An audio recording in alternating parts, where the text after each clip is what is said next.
नमस्कार, आप देख रहे हैं टोटल टीवी। मैं हूं सौरभ जौहरी। हमारी खास पेशकश में आपका स्वागत है। हरियाणा में विधानसभा चुनाव को लेकर अब सियासी माहौल गर्म है। क्या सत्ता पक्ष, क्या विपक्ष जनता को लुभाने के लिए हर दल पुरजोर कोशिश कर रहा है। और इसी कड़ी में हरियाणा सरकार की पूरी कैबिनेट अयोध्या रामलला के दर्शन को पहुंची। मुख्यमंत्री नायब सिंह सैनी ने अयोध्या पहुंचकर मीडिया से कहा कि राम जी तो हमारे आराध्य हैं, उनके दर्शन करके ऊर्जा प्राप्त करने आए हैं। खबर यह है कि बीजेपी के नेता अयोध्या दर्शन करके लौटने के बाद विधानसभा चुनाव की तैयारियों में भी जुटेंगे। विधानसभा चुनाव को लेकर बीजेपी की आगे की रणनीति क्या रहेगी, ये सवाल है।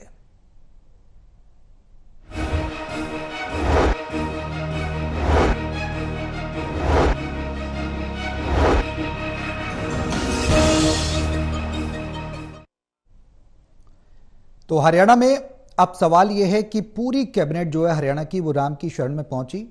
अब राम जी बेड़ा पार करेंगे। विधानसभा चुनाव को लेकर किस तरीके की तैयारियां, रणनीतियां क्या कुछ रहेंगी, ये तमाम सवाल है। क्योंकि प्रदेश सरकार के सामने कई चुनौतियां हैं। एंटी इनकम्बेंसी है, किसानों की नाराजगी है, बेरोजगारी, भ्रष्टाचार, तमाम ऐसे मुद्दे हैं। परिवार पहचान पत्र, प्रॉपर्टी आईडी, ये तमाम मुद्दे हैं जो विपक्ष या यूं कहें कांग्रेस और इंडी गठबंधन जोर शोर से उठा रहा है। और इसका नुकसान भी कहीं ना कहीं बीजेपी को लोकसभा का जो चुनाव हुआ था उनकी सीटों में देखने को मिला था। अब आगे की रणनीति हरियाणा में बीजेपी में किस तरीके की रहेगी और खेमे को किस तरीके से आगे खेने की कोशिश की जाएगी, इसी पर चर्चा करेंगे। लेकिन उससे पहले रिपोर्ट दिखाते, रिपोर्ट देखिए, फिर बढ़ेंगे आगे।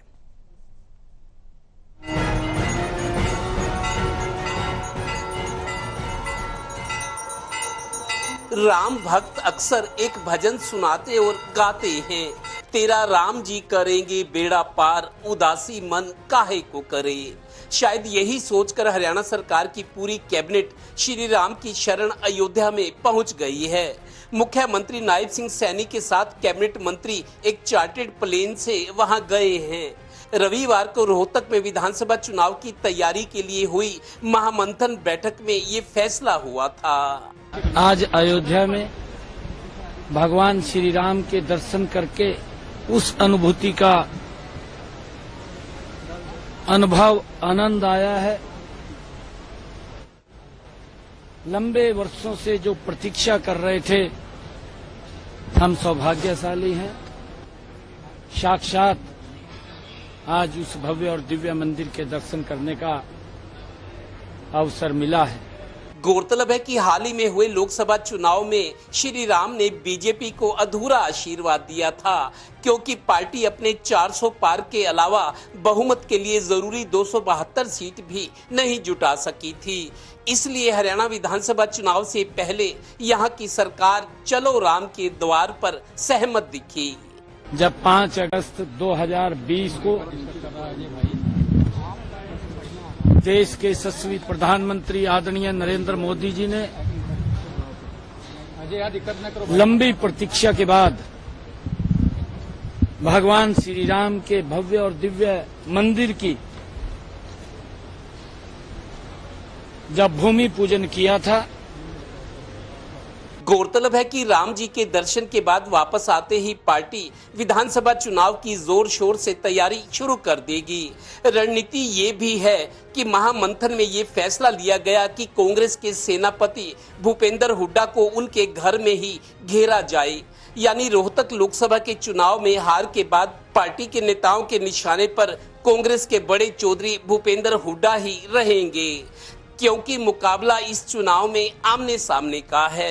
Haryana bureau, total news.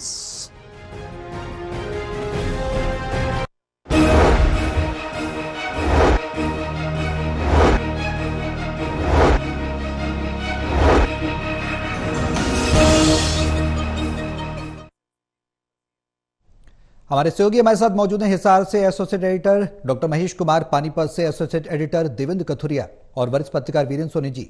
आप सभी के साथ हम करेंगे चर्चा की शुरुआत। देवेंद्र, सवाल यही है कि अब लोकसभा चुनाव के जो नतीजे देखे उसके बाद कहीं ना कहीं सवाल तो उठना लाजमी है कि हरियाणा सरकार और पूरी कैबिनेट, खासकर जो मुख्य प्रमुख नेता हैं, वो राम के दरबार पहुंचे हैं। तो सवाल उठना लाजमी है कि राम के दर पर हरियाणा सरकार क्या प्रभु राम करेंगे बेड़ा पार, ये सवाल उठ रहा है। देखिए सौरभ, वैसे तो घर घर में राम मंदिर है, हमारे घर में भी है, आपके घर में भी होगा, हर शहर में राम मंदिर है जी। लेकिन ये राम मंदिर थोड़ा विलक्षण टाइप का है, क्योंकि लोकसभा चुनाव में राम मंदिर को एक जो मुद्दा बनाकर समर्थन मांगा गया था, अपील की गई थी, वास्ता दिया गया था। लगता है भगवान राम ने पूरा आशीर्वाद नहीं दिया और जो अयोध्या है वहां से भी बीजेपी को ज्यादा समर्थन नहीं मिला, जो आंकड़े सामने आए थे। लेकिन चूंकि कोई अच्छा काम हम करते हैं तो भगवान का नाम लेकर या दूसरों को प्रभावित करने के हम संस्कार वाले हैं, धर्म कर्म करने वाले हैं, और आदमी जो धर्म कर्म करता है वो पाप कर्मों से दूर रहता है, देखने वाले पर इसका असर पड़ता है। कल जो रोहतक में मैराथन बैठक हुई है विधानसभा चुनाव की तैयारी को लेके, एक प्रपोजल आया कि भगवान राम का दर्शन करने के बाद हम विधानसभा चुनाव की तैयारी करें, और उसको माना गया और सलाह बनी, और आज एक चार्टर्ड प्लेन से अयोध्या पूरी कैबिनेट वहां गई, भगवान राम के दर्शन किए, मन्नत भी मांगी होगी, आशीर्वाद भी लिया। लेकिन जिस तरीके से लोकसभा में हमने देखा था, बीजेपी ये जो हमारे हरियाणा के नेता हैं, मुख्यमंत्री हैं या मनोहर लाल जी हैं, दूसरे पदाधिकारी हैं, सबने लोकसभा में कोशिश की कि राम मंदिर का वास्ता भी दिया लोगों को कि भगवान राम का मंदिर 500 साल बाद, कई पीढ़ियां गुजर गई, हम सौभाग्यशाली है कि अपने आंखों के सामने राम मंदिर बनता देखा और दर्शन भी किए। तो इस तरह का वास्ता दिया गया, लेकिन शायद लोगों को उतना मतलब वो नहीं हुआ। एक बार फिर चूंकि हरियाणा विधानसभा के चुनाव है तो एक अच्छा प्रयास और प्रभाव छोड़ने की कोशिश की गई है। अब राम जी कितनी कृपा करते हैं वो तो अपने मेहनत पर, अपने जो कुछ किया है उसका फल क्या मिलता है वो देखना पड़ेगा, लेकिन एक प्रभाव छोड़ने वाली बात जरूर है कि राम जी के दर्शन के साथ हम विधानसभा चुनाव की ओर जा रहे हैं। ठीक है, देवेंद्र, मैं लौटूंगा आपके पास। महेश, क्या लग रहा है अब विधानसभा चुनाव की जो परीक्षा है वो हरियाणा सरकार के लिए, खासकर नायब सरकार के लिए यूं कहें तो अब कठिन होने वाली है, और अब उसमें फूक फूक के कदम रख रहे हैं, और इसी वजह से ये तमाम जो जुगत है वो बिठाई जा रही है।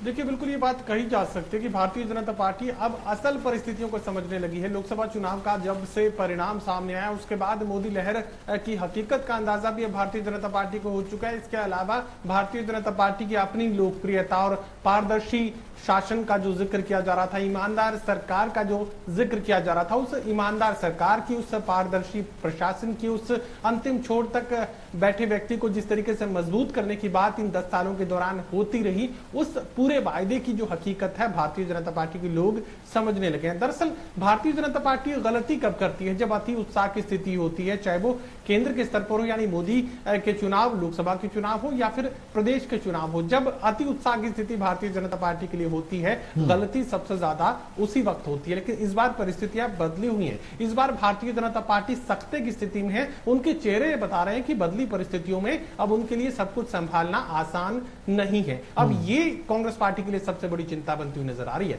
सबसे बड़ी चिंता इस बात के लिए मैं कह रहा हूं कि जब अति उत्साह की स्थिति से बाहर भारतीय जनता पार्टी मौजूदा परिस्थितियों को समझते हुए, असल हकीकत को जानते हुए जब अपनी रणनीति तैयार करती है तो उस वक्त ये बेहद संजीदगी के साथ काम करते हैं और गलतियां होने की जो गुंजाइश है वो बेहद कम हो जाती है। अब राम मंदिर का जिक्र यहां पर कर लेते हैं। देखिए, एक बेहतरीन शुरुआत यहां पर इस चुनाव की करने की कोशिश की गई।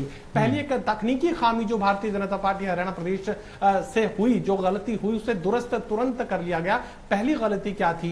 पहली गलती ये थी कि अति उत्साह की स्थिति में 10 की 10 जीतने का जो दावा था उसमें 5 सीटें खो बैठे भारतीय जनता पार्टी के लोग, और उसके बाद निराशा में डूबते हुए चले गए। उनके चेहरे, उनके हाव भाव, उनकी बॉडी लैंग्वेज ये बता रही थी कि 5 सीटों का नुकसान झेलना भारतीय जनता पार्टी के लिए आसान नहीं है। अब यही बैकफुट पर उतरने की जो ये मुद्रा थी, ये कांग्रेस पार्टी के लिए और ज्यादा फायदेमंद साबित हुई। कांग्रेस पार्टी का नेता, कांग्रेस पार्टी का कार्यकर्ता, सीनियर लीडरशिप, लेयर 2, लेयर 3, वो अति उत्साह की स्थिति में कांग्रेस पार्टी को नजर आया। उन्हें लगा कि अब भारतीय जनता पार्टी के लोग पीछे हट चुके हैं, अब मुकाबले की स्थिति में नहीं है, अब जनता उनके साथ आ चुकी है, तो ऐसे में अब और ज्यादा मेहनत कांग्रेस पार्टी को नहीं करनी है, माहौल उनके पक्ष में हो चुका है। यहां अब बाजी को पलटने की तैयारी भारतीय जनता पार्टी कर रही है। राम मंदिर की शरण, राम मंदिर से सबसे बड़ा फायदा क्या है? सबसे बड़ा फायदा यह है कि अगर हम हरियाणा प्रदेश के धार्मिक परिस्थितियों को समझने की कोशिश करें तो अगर हिंदू भारतीय जनता पार्टी के साथ खड़ा, और हिंदू से मेरा मतलब सिर्फ हिंदू से नहीं है, दरअसल सिखों का भी मैं जिक्र करूं तो प्रादेशिक जो धार्मिक माहौल है वो इसी तरीके का है कि हिंदू गुरुद्वारे में भी जाते हैं और गुरुद्वारे में जाने वाले लोग मंदिरों में भी जाते हैं। तो राम में आस्था जो है सिख धर्म के लोगों की भी है। तो हिंदू और सिख धर्म से जुड़े जो लोग हैं वो अगर भारतीय जनता पार्टी के साथ खड़े हो जाते हैं तो सीधा सीधा फायदा यहां पर भारतीय जनता पार्टी को होता है। और भारतीय जनता पार्टी के लोग ये समझ चुके हैं, लोकसभा चुनाव परिणाम के बाद जब मुस्लिम बहुल इलाकों से जो जनादेश सामने आया उसके बाद ये बात समझ चुके हैं कि आप किसी भी तरह का पारदर्शी जो है शासन दीजिए ना दीजिए, लेकिन मुस्लिम इलाकों से भारतीय जनता पार्टी को समर्थन सहयोग नहीं मिलेगा। अब वो उम्मीद छोड़ चुके हैं। अब राम मंदिर जाने से अगर हिंदू का वोट मिलता है, अगर सिख का वोट मिलता है तो ये फायदे के लिए फायदे का सौदा भारतीय जनता पार्टी के लिए हो सकता है। तो शुरुआत धर्म के आधार पर की गई है। उसके साथ ही मैं ये भी जोड़ना चाहूंगा कि जो निराशा की स्थिति 5 सीटों को खोने से भारतीय जनता पार्टी के नेताओं के चेहरे पर, कार्यकर्ताओं के चेहरे पर नजर आ रही थी, उसे बदलने की कोशिश की गई है। उसका तरीका यह निकाला गया कि 5 जो नवनिर्वाचित भारतीय जनता पार्टी के सांसद हैं उनका एक सम्मान समारोह रखा गया और रैली के रूप में उन्हें सम्मानित कर भारतीय जनता पार्टी के कार्यकर्ताओं को जोश से लेवरेज करने की कोशिश की गई कि आप हारे थोड़े हैं। अगर 10 साल के बाद अगर एंटी इनकमेंसी की वजह से अगर कुछ नुकसान भी झेलना पड़ा तो मौका और मुकाबला जो है वो बराबरी का है। 5 सीटों पर तो आप 10 सालों के बाद भी जीते हैं। ये जो फीलिंग है भारतीय जनता पार्टी के नेताओं कार्यकर्ताओं में डाल दी गई, अति उत्साह की स्थिति से बचाकर रखा गया और यहां पर भारतीय जनता पार्टी का हौसला नेताओं का, कार्यकर्ताओं का बढ़ाया गया। किस तरीके से 5 सांसदों के सम्मान के साथ ये काम किया गया। अब आगे की जो रणनीति है वो और ज्यादा महत्वपूर्ण यहां पर होने वाली है, क्योंकि न सिर्फ हरियाणा प्रदेश के भारतीय जनता पार्टी के कार्यकर्ता अब आने वाले विधानसभा चुनाव में काम करेंगे, बल्कि गुजरात, मध्य प्रदेश, तमाम दूसरे भारतीय जनता पार्टी के जो मजबूत जो क्षेत्र हैं वहां से हजारों की तादाद में जो कार्यकर्ता हैं वो हरियाणा प्रदेश में उतार दिए जाएंगे। बहुत ज्यादा मेहनत न सिर्फ हरियाणा प्रदेश के भारतीय जनता पार्टी के कार्यकर्ता करेंगे, बल्कि गुजरात और मध्य प्रदेश के बीजेपी कार्यकर्ता भी, देश के दूसरे राज्यों से आने वाले हजारों कार्यकर्ता भी इस मेहनत में शामिल होंगे। और लोकसभा चुनाव के दौरान भी ये देखने को मिला था, हजारों की तादाद में युवा जो है चुनाव से ठीक पहले गुजरात से हिसार और तमाम दूसरे इलाकों में पहुंचे थे। उन्होंने अपनी भूमिका को अदा किया था। तो कह सकते हैं कि राम का फायदा तो मिलेगा ही, उसके साथ ही अब स्पष्ट रणनीति के साथ भारतीय जनता पार्टी आगे बढ़ेगी। और यहां पूर्व मुख्यमंत्री और केंद्रीय मंत्री मनोहर लाल खट्टर ये भी कह चुके हैं कि अब तमाम 90 विधानसभा क्षेत्रों में उम्मीदवारों के नाम के लिए कार्यकर्ताओं को इंतजार नहीं करना होगा, बल्कि बिल्कुल अब आगे की रणनीति किस तरह की रहेगी, कौन कौन से विधानसभा क्षेत्र में किस किस नेता को टिकट मिलने जा रहा है ये भी तय कर लिया गया। वो तमाम जानकारी लोगों तक पहुंचा दी जाएगी ताकि गारंटी के साथ एक एक सीट पर भारतीय जनता पार्टी अपनी तैयारी, अपनी सरकार सुनिश्चित कर पाए और एक बार फिर 45 के पार यानी स्पष्ट बहुमत तक खुद भारतीय जनता पार्टी अपने बूते पहुंच जाए। वीरेंद्र जी, जिस तरीके से महेश तमाम फैक्टर्स का जिक्र कर रहे थे, किस तरह की रणनीति लग रही है आपको, क्या लग रहा है? और बीजेपी का पैरामीटर अगर विधानसभा के कैंडिडेट्स को चुनने का हो वो क्या रहने वाला है, किस तरह की रणनीति आप देख रहे हैं? क्योंकि शुरुआत माथा टेक कर राम मंदिर से हुई है, क्या कुछ पार्टी को फायदा मिलने वाला है आने वाले विधानसभा चुनाव में? किस तरीके का माहौल रहेगा और बीजेपी का प्लान, रणनीति किस तरह की रहेगी? देखिए, ये राम मंदिर में माथा टेक लें, कहीं भी माथा टेक लें, इससे कोई लाभ होने वाला नहीं है। देखिए, भारतीय जनता पार्टी का जो चुनावी मुद्दा था, जो चुनावी वायदे किए थे, वो कितने पूरे किए, ये तो आपकी व्यक्तिगत आस्था का प्रश्न है। कोई मुख्यमंत्री अगर जा रहे हैं, विधायक जा रहे हैं, तो ये आपकी व्यक्तिगत आस्था का प्रश्न है। तो मतलब इससे आम मतदाता का कोई प्रभाव पड़ने वाला नहीं। आम मतदाता को इससे क्या लेना, आप किसी मंदिर जाएं, किसी ऐतिहासिक गुरुद्वारे जाएं, मतलब आम मतदाता तो ये देखता है कि मेरे साथ जो वायदे किए गए थे वो पूरे हुए नहीं हुए, मुझे जो नागरिक सुविधाएं उपलब्ध करानी थी वो कराई नहीं कराई, मैं प्रॉपर्टी आईडी के लिए जूझ रहा हूं, भ्रष्टाचार से जूझ रहा हूं, नौकरी नहीं है, जो 5 अंक अतिरिक्त जो देने का, जिनको आर्थिक और सामाजिक आधार पर देने का वायदा किया था, सुप्रीम कोर्ट ने भी उस पर रोक लगा दिया। हाई कोर्ट ने पहले रोक लगा दी थी, तो सुप्रीम कोर्ट ने भी उसे वैध ठहराया। तो इस तरह के प्रश्न हैं, जो कानून व्यवस्था का मामला है, तो मतलब आम मतदाता तो इस तरफ देख रहा है, उसे कोई लेना देना नहीं है कि आप कहीं भी जाएं, आपकी धार्मिक आस्था है। अब तो जो लोग आज अयोध्या गए हैं वो तो अपने घर के नजदीक मंदिरों में भी नहीं जाते, मतलब वो ये दिखावा है, इससे कोई आम आदमी को लेना देना नहीं है। यही भारतीय जनता पार्टी की सरकार थी जब 2014 में बनी थी, तो ये सभी विधायक जो है देर सच्चा सौदा में नतमस्तक हुए थे। गुरमीत राम रहीम के वहां जाकर नतमस्तक हुए थे। उस समय चुनाव प्रभारी कैलाश विजय वर्गीय थे और प्रभारी अपने जो है उस समय वो थे, तो इस अनिल जैन थे, तो उस समय जाके वहां भी नतमस्तक हुए थे। तो इसलिए इससे आम मतदाता को कोई लेना देना नहीं है। आम मतदाता तो ये देखता है कि मेरे लिए क्या नागरिक सुविधाएं उपलब्ध है, मेरे लिए क्या वातावरण उपलब्ध है, मुझे जो आपने स्वस्थ प्रशासन का वायदा किया था, जो सुशासन का वायदा था, वो कितना पूरा हुआ। आम मतदाता को तो इससे लेना है। जो चुनावी वायदे थे वहां कितने हुए। जिस तरह सांसदों के पास कोई अपने दिखाने के लिए कोई उपलब्धि नहीं थी, इसलिए विधायकों के पास भी कोई उपलब्धि नहीं है कि विधायक अपने निर्वाचन क्षेत्र में क्या दिखा सकते हैं, वे क्या ग्राउंड लेवल पे उन्होंने काम किया, जमीनी धरातल पर जो है क्या दिखाई दे रहा है, जितने विकास के वायदे हुए थे क्या पूरे हुए। कई जगह तो भारतीय जनता पार्टी का मतलब जो ट्रिपल इंजन की सरकार थी, यानी कि सांसद भी, विधायक भी और मेयर भी, मतलब नगर निगम भी जो है भारतीय जनता पार्टी के साथ थे, तो अब भी कोई उपलब्धि हासिल नहीं हुई। आम मतदाता ठगवा महसूस करता है। तो भारतीय जनता पार्टी के लिए तो परेशानी है। मतलब जो जनता से वायदे किए थे, 10 वर्ष का शासन रहा भारतीय जनता पार्टी का, आम जीवन में कितना सकारात्मक बदलाव आया, ये देखने की बात है कि राम मंदिर में जाने से, मत्था टेकने से क्या आप भगवान राम के आदर्श लागू कर रहे हो? क्या भगवान राम की भावनाओं के अनुरूप आप शासन कर रहे हैं? ये देखने की बात है। वहां माथा टेकने से जो है वो कोई आम मतदाता को कोई प्रभावित होने वाला नहीं है। देखिए, राम मंदिर बन गया, उसकी उपलब्धि है, भारतीय जनता पार्टी के लिए बहुत बड़ी उपलब्धि है। लोगों ने इसके लिए भारतीय जनता पार्टी सरकार की प्रशंसा भी की है। जो केंद्र में वायदे थे वो पूरे हुए हैं, लेकिन क्या राज्य सरकार में भी ऐसे वायदे पूरे हुए? क्या जिस तरह से अमित शाह और मोदी जी की जोड़ी ने जिसने केंद्र में काम किया, क्या हरियाणा में भी उस तरह का काम हुआ?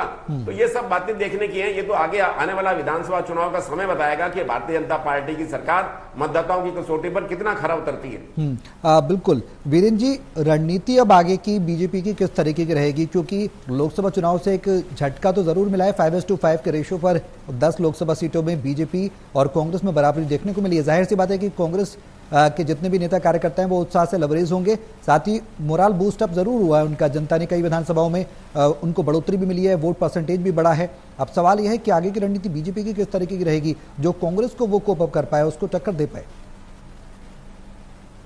देखिए, भारतीय जनता पार्टी की जो राजनीति है, रणनीति है, वो ओबीसी कार्ड पर आधारित है। क्योंकि भारतीय जनता पार्टी को इस बात का पूरा आभास है कि जाट मतदाता भारतीय जनता पार्टी को पसंद नहीं करते, तो इसलिए गैर जाट का या ओबीसी का फार्मूला ही भारतीय जनता पार्टी अपनाएगी। लेकिन ये नहीं है कि जाट विधानसभा, जहां बहुल्य विधानसभा क्षेत्र है, वहां जाटों की उपेक्षा कर दे। हालांकि पार्टी जो है 36 बिरादरी का दावा करती है, लेकिन भारतीय जनता पार्टी जिस तरह हमें केंद्र में दिखाई दे रही है कि केंद्र में जाटों को जो मंत्रिमंडल बना, जाटों को कितना प्रतिनिधित्व मिला है। और ये बात है कि भारतीय जनता पार्टी अब जो हरियाणा के अंदर है वो ओबीसी कार्ड खेलेगी, इसमें कोई दो राय नहीं। लेकिन सभी पार्टियां जो है जातिगत समीकरण पे, सोशल इंजीनियरिंग पे चलती हैं, अपना जिस तरह का दावा करती हैं, तो इसलिए भारतीय जनता पार्टी भी जातिगत समीकरणों को आधार पर रखकर जो है अब उसका एक में कांग्रेस को निशाना है। और कांग्रेस में निशाना किसको है? भूपेंद्र हुड्डा।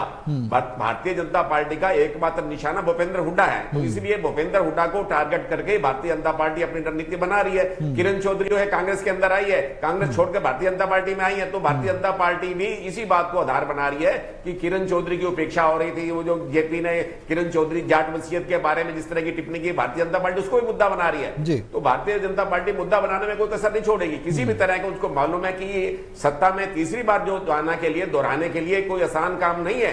तो भारतीय जनता पार्टी पिछली बार जो है 47 से 40 पे आई, अब 40 के बाद जब तीसरा कार्यकाल अगर आता है तो भारतीय जनता पार्टी क्या उपलब्धि रहती है? भारतीय जनता पार्टी क्या विपक्ष में आती है या पुनः सत्ता में उसके जो है सत्ता का वर्ण करती है, ये तो समय बताएगा। लेकिन भारतीय जनता पार्टी ने अपनी तैयारी पूरी शुरू कर दिया है, बूथ पर संपर्क करना शुरू कर दिया है। और 100 दिन का समय है, 100 दिन के अंदर से पूरे हरियाणा के 1 करोड़ मतदाताओं से संपर्क करने का लक्ष्य रखा है। क्या भारतीय जनता पार्टी के पास, कार्यकर्ताओं के पास बताने के लिए क्या उपलब्धि है, यह समय बताएगा। बिल्कुल देवेंद्र, जो मौजूदा स्थिति है हरियाणा की, जो हम देख रहे हैं राजनीतिक परिस्थिति की हम बात करें, लोकसभा चुनाव का आकलन किया जाए या फिर आगामी विधानसभा चुनाव की रणनीति की बात की जाए, किसका पलड़ा भारी नजर आ रहा है? हालांकि जीत किसकी होगी ये तो जब तक नतीजे नहीं आते तब तक पता नहीं लगता, ये बात तो साफ है। लेकिन अभी तक के परफॉर्मेंस के आधार पर जो जुगत बैठाई जा रही है तमाम पार्टियों की तरफ से, इसमें कोई कोर कसर तो कोई पार्टी नहीं छोड़ रही, चाहे बीजेपी हो या फिर कांग्रेस हो। किसका पलड़ा भारी नजर आ रहा है अभी तक की स्थिति में? देखिए सौरभ, अब तो लोकसभा चुनाव हो गए, सरकार भी बन गई है, जितनी सीटें आई बीजेपी की, एक जाट नेता हैं, बहुत समझदार लगते हैं मेरे को, मेरी अक्सर उनसे बात होती है। कल भी उन्होंने फोन किया, उन्होंने ये कहा था, पहले मेरे को ये कहा था कि जो जाट कम्युनिटी के लोग हैं वो बीजेपी के खिलाफ वोटिंग करेंगे, लेकिन जब लोकसभा वोटिंग का दिन आया 25 मई का, उन्होंने एक दिन पहले मेरे को बताया कि बहुत सारे जाट देश के लिए मोदी चेहरे के साथ जा रहे हैं। जब चुनाव परिणाम है तो उन्होंने मेरे को यह बताया कि इसराना की बात कर रहा हूं, एक विधानसभा क्षेत्र है जहां जाट डोमिनेट करते हैं। उन्होंने कहा था जी 55,000 वोट में से 10 से 15,000 वोट बीजेपी जाएगी, बाकी 40,000 कांग्रेस। लेकिन जब वोटिंग का दिन आया 25 मई को, तो आप देखिए 60-40 या 55-45 का, मतलब जाट कम्युनिटी के बहुत सारे लोगों ने देश के नाम पर मोदी जी को वोट दिया कि और विकल्प नहीं है, देश को संभालने के लिए मजबूत नेता चाहिए। वही व्यक्ति जो ये कह रहा था कि जाट बिल्कुल खिलाफत करेंगे, लेकिन एन लोकसभा चुनाव के वक्त उन्होंने बीजेपी को वोट दिया, जिस वजह से बीजेपी की स्थिति अच्छी। मनोहर लाल जी की बात है, इन्हीं की सीट थी करनाल की। लेकिन उसी शख्स से मेरी कल बात हुई, उनका यह कहना था कि इस बार तो लोकसभा को हमने चुनाव दे दिया देश के नाम पर, मोदी जी को दे दिया क्योंकि विकल्प नहीं था, मजबूत विकल्प प्रधानमंत्री देश को चाहिए। लेकिन अब विधानसभा की बात कल उनका कहना था कि अब देखना, अब सीन आपको पलटा हुआ नजर आएगा, अब स्थिति बदली हो जाएगी क्योंकि विधानसभा है। उनका ये कहना था कि को हरियाणा के मुद्दे हैं, किसानों के मुद्दे हैं, बेरोजगारी है, महंगाई है, प्रॉपर्टी आईडी, परिवार पहचान पत्र, जो मुद्दे स्थानीय लोगों को प्रभावित कर रहे हैं, जिससे लोग परेशान हैं, अब उन मुद्दों का असर आपको नजर आएगा। ये कल की बात है। तो मेरे को लगता है बहुत बड़ी चैलेंजेस, चुनौतियां ज्यादा कड़ी हैं बीजेपी के सामने विधानसभा चुनाव में। और कैसी तैयारी आप पूछ रहे हैं, संभावनाएं क्या है, तो मेरे को ये लग रहा है कि कांग्रेस वाले ये कह रहे हैं कि हम 8-9 सीटें लोकसभा की जीत सकते थे अगर और अच्छे कैंडिडेट मैदान में उतारे जाते। अब आगे विधानसभा की तैयारियां, देवेंद्र, विधानसभा की तैयारियां किस तरीके की रहेंगी, ये सवाल अभी बरकरार है, क्योंकि अब आगे की रणनीति तय की जाएगी। महेश, हरियाणा कांग्रेस की क्या कुछ रणनीति रहेगी? बीजेपी की हम बात कर ही रहे हैं, कांग्रेस का परफॉर्मेंस की बात अगर हम कर लें तो अब तक बूस्टअप जरूर, उनका मोराल जो है वो बूस्टअप हुआ है। अब किस तरीके का परिस्थिति बनती नजर आ रही है प्रदेश में? टकराव की स्थिति रहेगी, टक्कर कांग्रेस जरूर देगी, क्योंकि लोकसभा चुनाव के नतीजे इस बात की तस्दीक कर चुके हैं।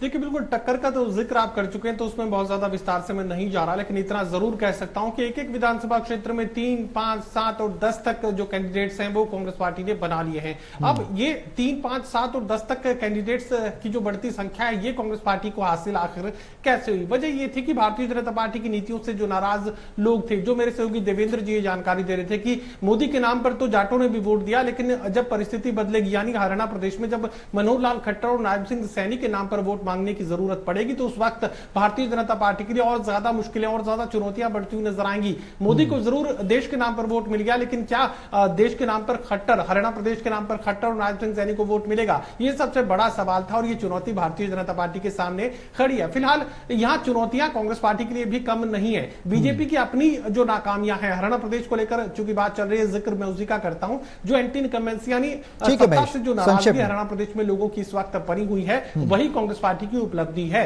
उससे ज्यादा लगातार हम ये जिक्र करते रहे कि उससे ज्यादा नहीं है, लेकिन फिलहाल कांग्रेस पार्टी के पक्ष में माहौल नजर आ रहा है। और तमाम जो 3, 5, 7 और 10 कैंडिडेट्स का मैं जिक्र कर रहा हूं, ये कैंडिडेट्स जब चुनाव मैदान में एक टिकट जो है कांग्रेस पार्टी देगी, तो बाकी जो 7 हैं या 9 उम्मीदवार हैं वो भारतीय जनता पार्टी के लिए फायदे का सौदा साबित हो सकते हैं। और इस बार एक एक सीट पर गारंटी के लिहाज से पूरा जो रोड मैप है वो भारतीय जनता पार्टी तैयार करेगी और ये सुनिश्चित करेगी कि कम से कम 50 सीटों का पर जीत का जो बंदोबस्त है वो भारतीय जनता पार्टी के लिए जरूर हो जाए। और सबसे बड़ा जो फोकस बीजेपी के रणनीतिकारों का रहने वाला है वो शहरी क्षेत्र की सीटों पर रहने वाला है, क्योंकि शहरी क्षेत्र ही सबसे ज्यादा उपजाऊ जो है भारतीय जनता पार्टी के लिए नजर आ रहे हैं। तो भारतीय जनता पार्टी के लिए एंटी इनकम्बेंसी सबसे बड़ी चिंता है, और कांग्रेस पार्टी के लिए जो अंदरूनी हालात हैं, मुकाबले की जो स्थिति कुमारी शैलजा, भूपेंद्र सिंह हुड्डा में बनी हुई है, और अंदर बढ़ती कैंडिडेट्स की जो संख्या है, वो सबसे बड़ी चुनौती कांग्रेस पार्टी के लिए इस वक्त बनी हुई है। बिल्कुल, चलिए बहुत शुक्रिया आप सभी का हमारे साथ इस चर्चा में शामिल होने के लिए।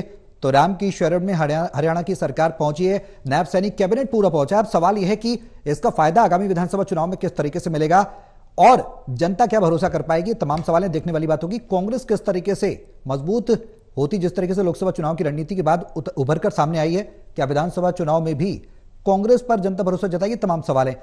आगे आने वाले समय में धीरे धीरे तस्वीर साफ होगी। फिलहाल रणनीति बीजेपी क्या बनाएगी ये देखना होगा।